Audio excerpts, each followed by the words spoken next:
अस्सलाम वालेकुम। बिस्मिल्लाहिर्रहमानिर्रहीम। कैसे हैं आप सब? उम्मीद है आप सब खैरियत से होंगे, ठीक-ठाक होंगे। आज मैं जो आप लोगों के साथ रेसिपी शेयर करने वाली हूँ वो बेहतरीन है, मज़ेदार है और ये ज़्यादातर इंडिया में बनाई जाती है। तो मैंने कहा लाएँ आप लोगों के साथ शेयर करूँ ये वीडियो। ताख़ीर की वजह ये है कि हमारी बेटी है, उनकी तबीयत ख़राब हो गई थी, सर्दी बहुत पड़ रही है और कराची वाले बड़े नाज़ुक मिज़ाज होते हैं तो इसलिए। तो आज हमने कहा लेकिन अब हमारी बेटी की तबीयत सँभली तो हमने बोला चलें आज कुछ मीठा हो जाए, इसलिए हम मीठा लेकर हाज़िर हुए आपके लिए। ये बेसन की, सूजी की और खोए की बेहतरीन मिठाई है, आप लोग ट्राई ज़रूर करिएगा, आप लोगों को पसंद आएगी। जो मेरे इंडिया के देखने वाले व्यूअर्स हैं वो तो देखकर पहचान गए होंगे कि ये तो वो लोग बहुत बनाते हैं मीठा, उनके यहाँ त्यौहार आते हैं जब वो जब बनाते हैं। तो कराची वाले भी किसी से कम नहीं है भाई, कराची वाले भी बना सकते हैं हर चीज़। You can do it. तो इसलिए मैंने कहा चलें मैं आप लोगों के साथ शेयर करती हूँ रेसिपी। मैंने एक-एक प्याली तमाम इंग्रेडिएंट्स लिए हैं, आप बढ़ा सकते हैं, ठीक है जी। ये मैंने पिसा हुआ खोया लिया है, ऑयल लिया है मैंने 1 पाव ही ये मैंने खोया लिया है फुल क्रीम का और ये सब्ज़ इलायची ली है मैंने 4, 1 प्याली मैंने ऑयल लिया है, 1 प्याली मैंने सूजी ली है। ये देखें सबसे पहले हमने पतीली में सूजी डाल दी, ठीक है। सूजी हमने बिल्कुल हल्के फ्लेम पर भूननी है। सूजी, बेसन ये साथ होगा। मैं फिर कह रही हूँ आप तमाम इंग्रेडिएंट्स इसी क्वांटिटी के हिसाब से बढ़ा सकते हैं। आप 2 चीज़ें 2 प्याली बेसन की ले लें, 2 सूजी की ले लें, 2 ही ऑयल की लें, फिर 2 ही चीनी की लें। चीनी थोड़ी इसमें ज़्यादा जाएगी। मैंने सब्ज़ इलायची भी डाल दी। अब हम इसको मुसलसल भूनेंगे जब तक इसका कलर चेंज नहीं हो जाता। लेकिन हमारा चूल्हा जो है वो बहुत धीमी आँच पर होना चाहिए। तेज़ आँच पर हमने इसको नहीं भूनना, ठीक है। हलवा हो गया या मिठाई हो गई ये बहुत टाइम लेते हैं और इनको प्यार मोहब्बत से बनाना चाहिए तो वैसे ही बहुत अच्छे बनते हैं। ये मैंने पिसा हुआ खोपरा भी ऐड कर दिया इसके अंदर, अब हम इसको भी भूनेंगे, ठीक है जी। ये देखिए, ये मेरा बेसन, सूजी, खोपरा भुनना शुरू हो जाएगा। आप लोग देख रहे होंगे इसका कलर चेंज हो रहा है, देखिए ब्राउन ब्राउन हो रहा है। ये अब तैयार है, अब हम इसमें ऑयल ऐड करेंगे देखिए। ऑयल ऐड करके भी हम इसको दोबारा भूनेंगे।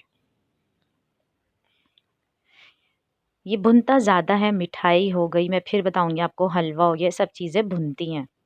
कराची में भी अब त्यौहार शुरू होने वाले हैं, तो वो लोग भी ज़रूर बनाइएगा। ये मैंने ज़र्दे का रंग ऐड कर दिया इसमें आधा चम्मच।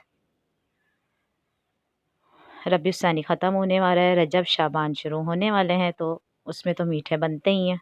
आप लोग ये वाला मीठा भी ज़रूर ट्राई करिएगा। ये मैंने 1 प्याली चीनी ऐड कर दी क्योंकि मैंने तमाम चीज़ें 1-1 प्याली ली थी। मैंने 1 प्याली ली है पर मैं उसमें आधी प्याली और ऐड करूँगी और ये देखिए मैंने पानी डाल दिया। 1 प्याली भर के मैंने पानी डाला है। अच्छे से अब हम इसको मिक्स करेंगे और हम इसमें अब खोया ऐड कर देंगे देखिए। खोया डालकर अब हमने इसको मुसलसल भूनना है, मिक्स हो जाए अच्छे से। बहुत सिंपल सी सादी सी रेसिपी है, हर कोई बना सकता है, कोई कॉम्प्लिकेटेड नहीं है कि इसमें ये मसला होगा, ये होगा, नहीं। ईज़िली इसको सब कोई बना सकता है, हर कोई बना सकता है। ये हमारा रेडी हो चुका है, अब हम इसको डिश आउट करेंगे। मैंने अच्छी सी एक स्टील की ट्रे ली है, ना हो तो आप काँच की ट्रे में भी कर सकते हैं। ये हमने इसको ग्रीस कर लिया है ऑयल से अच्छे से, ठीक है, अपने प्लेटर को। अब मैं इसमें डालूँगी तमाम मिठाई अपनी। आप मिठाई कह लें, हलवा कह लें, ये है मिठाई। ये देखिए मैं अच्छे से सारा निकाल दूँगी और फिर हाथ की मदद से हम इसको प्रेस करेंगे, इतना जितना आपको मोटा या पतला पसंद हो उस हिसाब से। मिठाई थोड़ी मोटी होती है तो इसी हिसाब से मैंने करा था इसको प्रेस, ठीक है। ये देखिए,